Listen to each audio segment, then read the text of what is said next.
नाशिक महात्मा फुले जन आरोग्य योजनेचा राज्यातील अनेक गोरगरीब रुग्णांना लाभ होत आहे।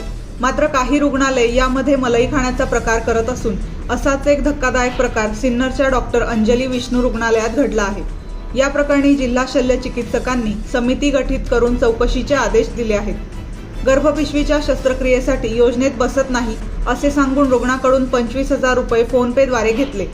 जेव्हा रुग्णाच्या नातेवाईकांना योजनेच्या माध्यमातून हॉस्पिटलने काही रक्कम घेतली आहे असे कळले, तेव्हा याचा जाब विचारला असता रुग्णाच्या नातेवाईकांना धक्काबुक्की करत पोलिसांमध्ये तक्रार अर्ज देण्यात आल्याची घटना घडली आहे।